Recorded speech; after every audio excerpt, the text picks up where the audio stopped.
Tom was the only human on the Unity Star, a large alliance ship filled with different alien species. As a young engineer, he was excited to work with so many new beings. Every day was a new adventure, and he tried his best to learn from everyone. Talari were one of the most respected species on the ship.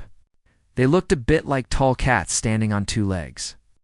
Their fur was soft and shiny, and they moved with grace. Tom liked them. They were quiet, proud, and very skilled in science and navigation. But they didn't talk much to others, especially not to humans. One day, while checking the ship's power core in the engine bay, Tom was working with a Talari named Ray. She was focused, her golden eyes fixed on the control panel. Her long silver tail swayed slowly behind her. Tom didn't know much about Talari customs.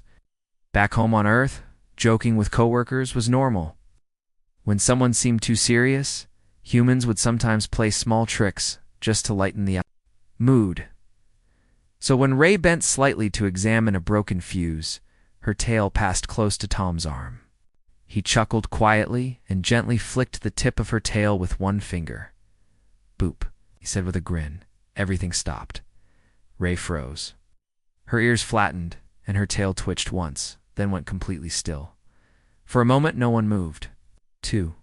Other Talari engineers nearby gasped softly and stared. One even dropped his tool. Tom blinked. Did I do something wrong?" Her face looked calm, but her eyes were wide with shock.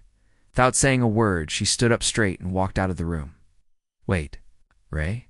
I didn't mean Tom started, but she was already gone. Within minutes, a message came through his communicator. "Report to the captain's office." Immediately. Tom felt confused and nervous. He hadn't meant to offend anyone. It was just a small, silly thing, wasn't it? The captain was a tall, insect-like being named Gron. He was fair, but very serious. When Tom entered the room, Gron's mandibles clicked quietly. "Engineer Tom," Gron said. "Do you understand what you have done?" Tom scratched his head. "I touched Ray's tail, but I didn't mean anything by it. I thought it was just on Earth. Perhaps it is a joke," Gron interrupted. "But among the Talari, touching the tail is a sacred act. It is not done lightly. It is part of their oldest and most serious bonding ritual." Tom's mouth opened slightly. "Bonding? Like friendship?" "No," the captain said.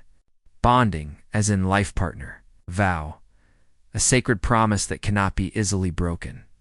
Tom felt like the floor dropped out from under him. "I didn't know. I swear it was just a joke. She has not denied the ritual," Gron continued. "She is now in her quarters. The Talari Council has been informed." Tom sat down slowly in the nearest chair. Oh no. Later that evening, the ship felt different. Everywhere Tom went, aliens whispered. Some looked curious, some angry, and some simply confused. A few even bowed their heads as he passed. He didn't feel like laughing anymore. He walked to Ray's door and stood outside for a long time. Finally it opened. Ray stood there, her face unreadable. "I'm sorry, Tom," said softly. "I didn't. No, I would never do something that serious without meaning it." Ray looked at him for a long time. Then she said, "The ritual was done. I cannot undo it. Our people will not allow it. We're not. I'm human," Tom said, helpless. "Yes," she said. "But now, you are also something more." Then she closed the door. Tom stood there in silence. Somewhere, deep in the ship, someone started recording a message to Earth. First contact lesson number 24. Never touch an alien's tail. Tom stayed up most of the night, reading everything the ship's database had on the Talari. He learned that tail touching was not just a special act, it was the highest form of trust, love, and loyalty in their culture. It was not even done in public. Some Talari never did it in their entire lives. He couldn't believe what a mess he had made with one tiny mistake. The next morning, the ship's halls felt colder. Aliens from different species gave Tom strange looks. Few smiled, but most avoided him. Some whispered behind his back. He walked into the cafeteria and saw two Talari stop eating and quickly leave. When they noticed him, Tom sat alone. His food went cold. Captain Grand called a meeting with the senior crew. Ray was there, sitting quietly, her tail wrapped around her legs. Her face was calm, but her ears were flat, a sign of stress among the tears. Lar. Tom sat at the far end of the table. He didn't know where to look. We must speak openly, Captain Grand said. The Talari Council has contacted us. They request a report. Are they angry? Tom asked softly. They are confused, Grand replied, and divided. Another officer, a bird-like alien named Pell, tilted her head. Why would they be divided? Ray finally spoke.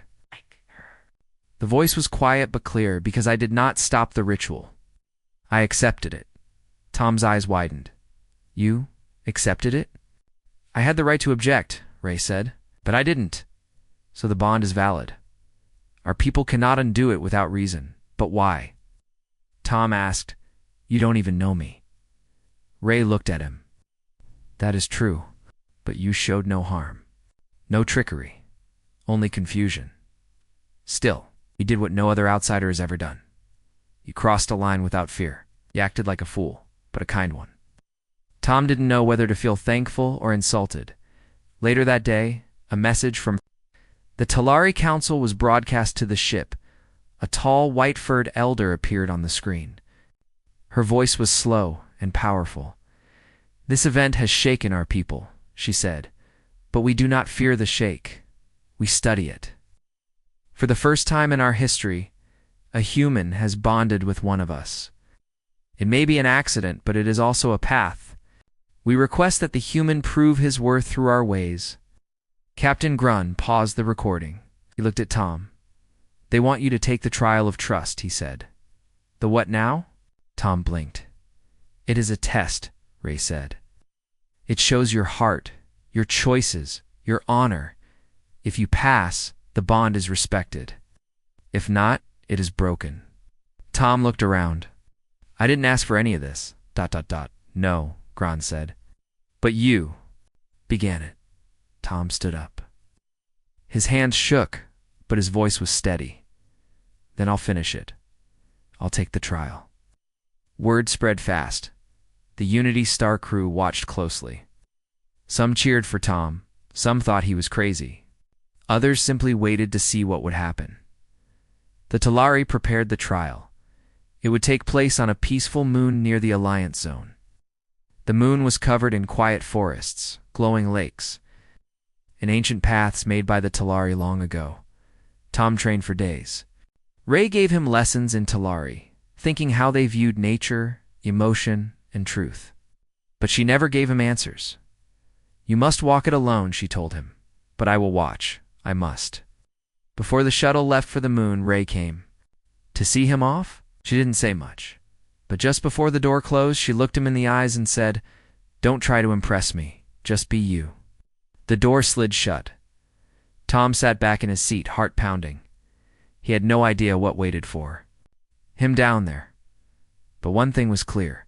He had touched a tail. And now he was touching the edge of something far greater. The shuttle landed on the surface of the moon, and the engines powered down with a quiet hum. Tom stepped out slowly, his boots pressed into soft, silver-blue grass. The air was light and fresh, and the sky above was filled with stars. He looked. Around tall trees with glowing leaves surrounded the area. Strange birds flew in the distance, and small lights danced near the ground. It looked peaceful, but Tom knew this place was a test. He wasn't here to enjoy the view. Ray's voice came through the communicator in his ear. You are at the edge of the trial path. From here I cannot guide you.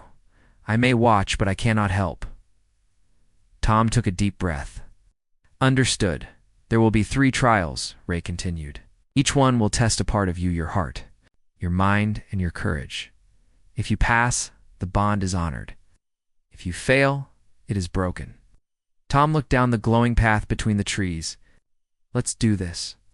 The first trial came quicker than he expected. After walking for an hour, he reached a large clearing. At the center stood a tall, ancient tree with thick roots spreading across the ground like fingers. Around the tree were 3 small creatures. They looked like children's, with big eyes and soft fur. They were crying. Tom stepped closer. "Are you okay?" One of them looked up. "We are lost. We cannot go home. Will you help us?" Tom felt bad for them, but he remembered Ray's warning. Not everything is real. The trial creates illusions. Still, the sadness in their eyes felt real. Tom knelt down. "Where is your home?" The child pointed toward the forest, that way. "But we are too. Scared to go alone." Tom looked at the path. He was supposed to stay on the trial route. If he helped them, he might get lost. He sat for a moment, thinking. Then he smiled. "Okay, I'll help you." He picked up a small stick and marked his path on the trees as they walked. After 10 minutes, they reached a hollow tree with warm light coming from inside. The children cheered and ran in. Before they vanished, one turned back. "Thank you, traveler. You listened with your heart." Then they disappeared like mist. Tom's communicator beeped. Ray's voice spoke softly. "You passed the first trial. Second trial was harder." Tom continued walking until he reached a circle of smooth stones. In the center was a strange table with 3 glowing cubes on top, blue and green. Above the cubes, symbols floated in the air, shifting and spinning. Suddenly, a soft voice spoke from nowhere. "One cube is the key to the next path. One will trap you in illusion. One will send you back to the beginning. Choose with your mind." It frowned. He didn't recognize the symbols. He wasn't trained in alien languages, but he didn't panic. He sat down on one of the stones and thought carefully. Then he remembered something Ray had said during training. The Talari believe truth is not always in the answer, but in the way the answer is chosen. He stood up and examined the cubes. The red one hummed loudly, almost like it wanted attention. The green one pulsed slowly. The blue one stayed still and quiet. He smiled. Sometimes the one that says the least has the most to say. He touched the blue cube. The ground lit up beneath his feet, and the path ahead opened. "Well done," Ray's voice said. He passed the second trial. The third trial was the most dangerous. As Tom entered a rocky valley, the sky above darkened. Clouds moved in fast, and a cold wind blew across the land. He saw a large shape standing in the middle of the valley, a creature made of stone and fire, tall as a building. It had no eyes, only cracks of glowing light across its chest. It let out a deep roar as it saw him. Ray's voice came again, but this time it was tight with worry. "This is the trial of courage. You must face your fear. Do not run. Do not fight unless you must. Show your strength another way." Tom's heart pounded. The creature began to walk toward him, each step shaking the ground. He backed up a little but remembered Ray's words. "Face your fear," he whispered to himself. "Don't run. Don't fight. Think." The creature raised its arm. Fire swirled around its fist. Tom raised both hands. "I don't want to fight you," he shouted. "I came here to prove I'm not a threat. I just want to learn. I made a mistake. I'm trying to fix it." The creature paused. The fire faded. A little Tom took a step forward. "I won't raise a weapon. If you must strike me, then do it, but I won't run." The valley went silent, then slowly the creature lowered its arm. Its body turned a soft light, and it faded into the wind. Tom dropped to his knees, shaking but alive. "You passed," Ray whispered in his ear. "All 3 trials are complete." That night, Tom sat at a campfire near the end of the trial path. Ray finally appeared in person, stepping out of the shadows with her tail curled high. "You did well," she said simply. "I didn't feel brave," Tom replied. "I was scared the whole time." Ray sat beside him. "That's why it counts." They didn't say much after that. The stars above were enough, but something had changed between them, not because of rules or rituals, but because respect had grown, quietly and honestly, and perhaps even something more. Tom woke early the next morning, his muscles sore, but his spirit calm. The sun on the trial moon had just risen, casting golden light through the glowing trees. He sat near the ashes of last night's fire, staring into the quiet forest. He had passed all 3 trials. His heart, his mind, and his courage had been tested. Somehow he had made it through, but something still felt unfinished. Ray had returned to the ship after the final trial, as tradition required. She left without saying much. Just a nod. Tom didn't know what she was thinking. Did she truly accept the bond now, or was she still unsure? Before he could think more, his communicator beeped. It wasn't Ray's voice this time. It was Captain. "Gron, Tom," the captain said, his voice tense. "We have a problem." High above the moon, the Unity star floated in orbit. It was no longer alone. 2 ships had appeared without warning.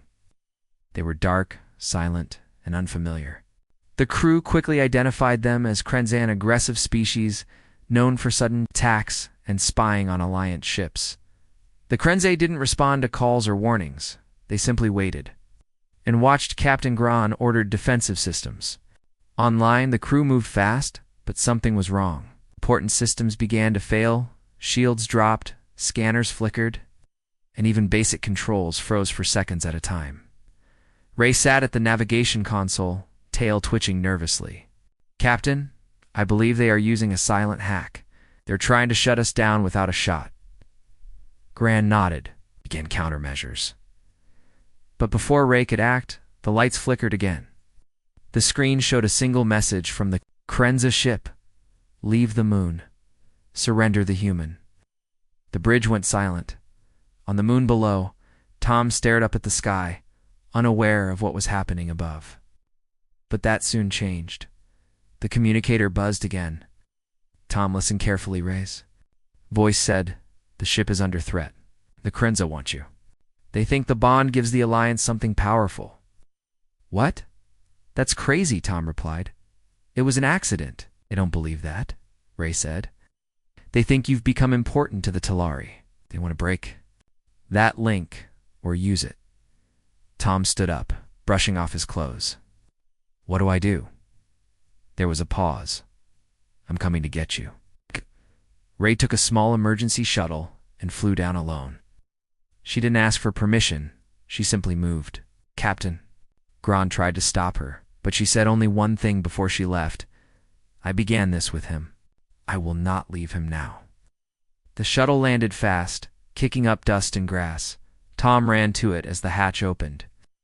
Ray stood inside wearing a pilot's suit, her fur bristling and her tail straight behind her. "Come on," she said. "We don't have much time." Tom jumped in, and they took off. The sky around them was strange. As they left the moon's atmosphere, they saw the Krenza ships closing in on the Unity star. One of them turned sharply toward Ray's shuttle. "They've spotted us," she said. "Hold on." The shuttle shook as energy beams flashed past. Then Ray flew fast, dodging between pieces of space debris. Tom watched, amazed. Her hands moved smoothly, her eyes sharp. "I didn't know you could fly like this," he shouted. "I told you." "You don't know everything about me," she said, not looking away from the controls. Just as a beam nearly hit them, Ray made a sharp turn and guided the shuttle behind the larger ship. They used the Unity star's outer panels as cover and slipped into the docking bay. As soon as they landed, the ship shuddered.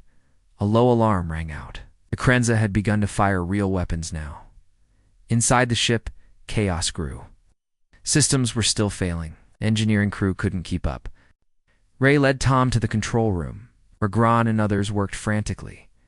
"We need to reboot the power grid," one officer said, "but it'll take 5 minutes of complete shutdown." "We don't have 5 minutes," Gron growled. Tom looked at the flickering screens. He saw the familiar controls, blinking red and yellow. Then he looked at Ray. "I have an idea," he said, "but I'll need Ray's help." "What do you mean?" Gron asked. Tom pointed to Ray's tail. "Her tail senses energy shifts. Saw it during repairs last week. She can feel when the current is clean or not. I'll reroute the power through the manual node, but she'll guide the final timing." Everyone stared. Ray blinked. "You want to do that now?" she asked. "Unless you know a better way." She gave a small smile. "I don't." Together they ran to the lower decks. The power node room was dark, filled with sparks and smoke. Tom opened the panel and began typing quickly. Ray stood beside him, tail swaying gently. "Tell me when it's clean, Tom," said Dot. Ray closed her eyes. Her tail lifted slightly, then froze. "Now." Tom flipped the final switch. For one terrifying second, the whole ship went dark. Then, dash light. Power returned, bright and steady. Back on the bridge, systems came online. Ow. Shields activated. Oh, weapons locked. The crew cheered. The Unity Star fired a warning blast that sent one Krenza ship fleeing. The second tried to fight, but now the Alliance ship was ready. Within minutes, the enemy retreated into deep space. The threat was over. Hours later, Tom sat in the ship's garden, a quiet place for crew to rest. Ray joined him. "You saved us," she said. "We saved us," he replied. There was a long pause. Then Ray's tail gently touched his arm. "Back when you touched my tail, I was angry, confused." Tom nodded. "I get it. But now I understand. Sometimes great bonds start with mistakes. What matters is what we do next." Tom smiled. "So, what do we do next?" Ray's ears twitched. "We continue the journey. Together." They sat in silence as stars passed by the windows. The bond, once an accident, had become something real. Peace returned to the Unity Star, but only on the surface. After the attack by the Krenza, the crew worked day and night to repair the ship. Wires were replaced, panels were fixed, and lights flickered back to life. But something else was also spreading across the galaxy, a story, the tale of a human touching Talari. His tale, performing their most sacred bonding ritual by accident, had reached beyond the ship.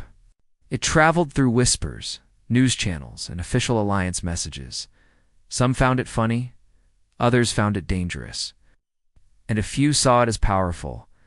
Tom sat in the ship's quiet library, staring at a news screen. Human bonds with Talari, cultural shock or new Alliance era.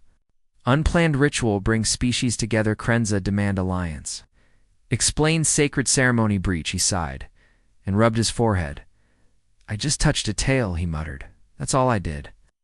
Ray appeared behind him, holding a data tablet. She sat beside him without a word, her tail calmly curled around her, still reading the news. She asked, "Yeah, seems I've become famous without trying." "You should stop reading it. Most of them don't understand the full truth." Tom looked at her. "Do you?" Ray paused. "I understand now, more than before. I understand what you meant when you did it. And I know what it means now to both of us." They sat quietly for a moment. Then the ship's intercom crackled. "All officers to the meeting room. Urgent." Captain Grand stood at the front of the room. His sharp insect eyes blinked slowly. A large map floated in the air behind him, showing the current position of Unity Star and other Alliance ships. "We have received a warning," Grand said. "The Krenza have not gone away. Their fleet is gathering near the neutral zone. We believe they are planning something bigger." A reptilian officer named Voro leaned forward. "Do we know their goal?" "They want to divide us," Grand replied. "They believe the bond between Tom and Ray is a threat. They think the Talari are changing." All eyes turned to Tom and Ray. "We didn't ask for any of this," Tom said carefully. "No," Grand replied. "But you've become symbols now, whether you wanted it or not." Ray stood. "Let them come. We will not break because of fear." Grand gave a slow nod. "We will not start a war, but we will be ready." In the days that followed, the Unity Star became a fortress. Extra shields were added. Defense drills became regular. Weapons were calibrated again and again. But something strange happened too. More Talari began to visit Tom. At first, they only watched from afar. Then some spoke. To him, they asked questions. They listened to his stories. One even offered him a small crystal, symbol of respect. One young Talari named Lynn asked, "Did you really touch her tail without knowing what it meant?" Tom nodded slowly. "Yes, I was just being playful." Us. "And now you stay bonded." "With her?" "Yes, because now I understand." And because she didn't walk away. Lynn looked at Ray, who stood nearby, watching in silence. "I think," Lynn said softly, "we have much to learn from this." Not everyone agreed. A small group of traditional Talari on another ship sent a message to the council. they believed. Ray had broken sacred custom by accepting the bond with an outsider. They called for the bond to be undone. The council responded with a peaceful message. The bond was formed in truth. The trials were passed. The old ways do not break when they are followed with a new heart. It was the first time in Talari history that a Nan-Talari bond was accepted as official. But the Krenza were watching. Late one evening, alarms rang through the ship. Red lights flashed. The crew rushed to stations. 3 Krenza ships had appeared again, but this time they did not attack. They sent a message.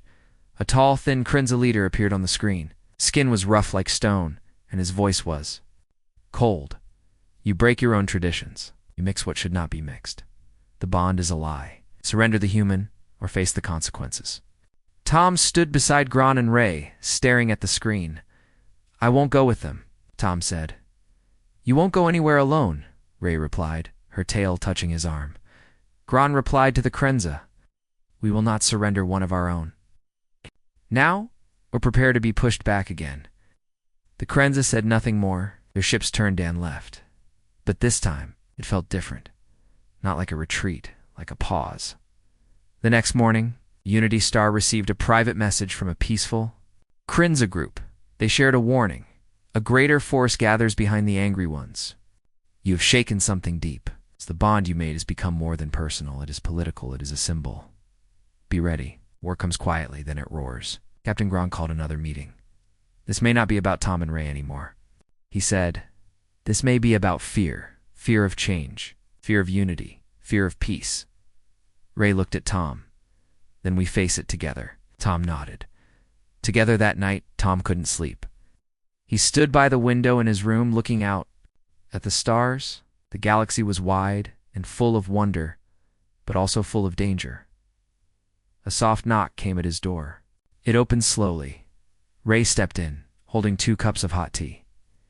I thought you might need this, she said. Thank you, Tom said, smiling. They sat together by the window. Silence filled the room, but it was not heavy. It was peaceful. You. No, Tom said softly. I used to think this was all just a big mistake. One touch, one wrong move.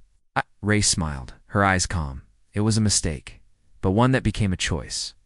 They sipped their tea as stars moved slowly outside, and far beyond them, somewhere in the quiet dark, the next move was being made.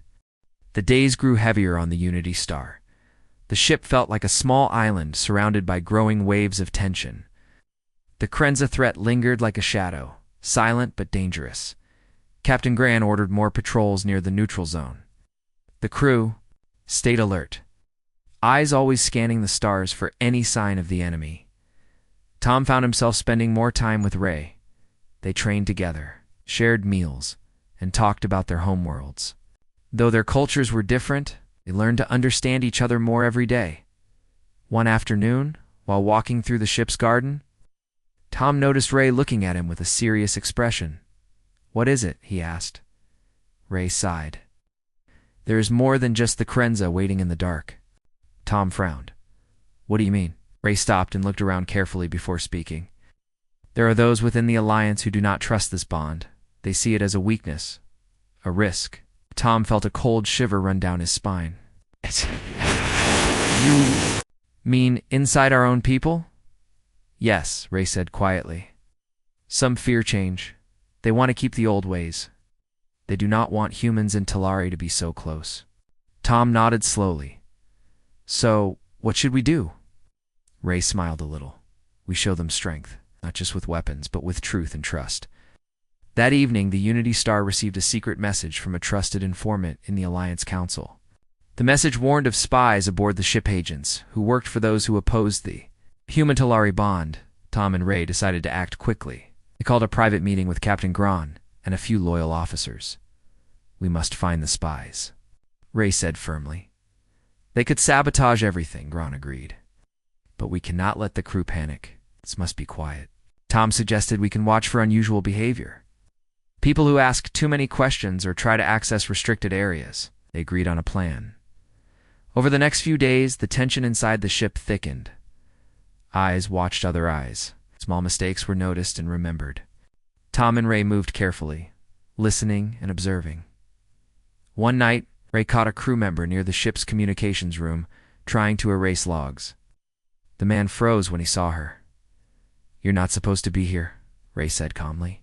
He tried to run, but Tom was already behind him. "Stop," Tom ordered. "We know what you're doing," the man surrendered quickly. Under questioning, he revealed he was working for a faction that wanted to break the bond and weaken the alliance. The ship's leaders thanked Tom and Ray for their quick thinking. The spy was handed over for trial. The crew was warned, but the full details remained secret to avoid panic. Despite this small victory, Tom knew the danger was not over. Meanwhile, the Krenza fleet moved closer. Scouts reported new ships joining their ranks. The threat of war grew like a storm on the horizon. Captain Grun prepared the crew for possible battle. "We defend this ship and what it stands for," he told them. "We fight not just for ourselves, but for the future of all species who wish to live in peace." Tom stood beside Ray as they listened. Ray's tail twitched nervously. "We must be ready, but we must also be wise." Tom looked at her. "I never wanted this war, but I will stand and fight if it comes."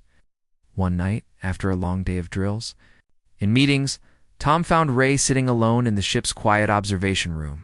Stars glittered outside the window like tiny diamonds. He sat beside her. "How do you stay so calm?" Ray smiled softly. "I think about the bond it gives me. Strength. It reminds me I'm not alone." Tom looked at her. "I feel the same. Even when things get dark, I remember what we built together." They sat quietly, hands almost touching. The ship's hum was the only sound. Suddenly, the alarm blared through. "The ship, enemy ships detected," the voice announced. The Unity Star's shields rose as red lights flashed. Tom and Ray rushed to the bridge. On the main screen, dozens of Krenza ships appeared, their weapons charged and ready. The captain stood tall. "This is it." The battle began with a roar of energy beams and missiles. The Unity Star shook as it dodged and fought back. The crew worked like a well-oiled machine, their training and trust holding strong. Tom helped coordinate shield repairs.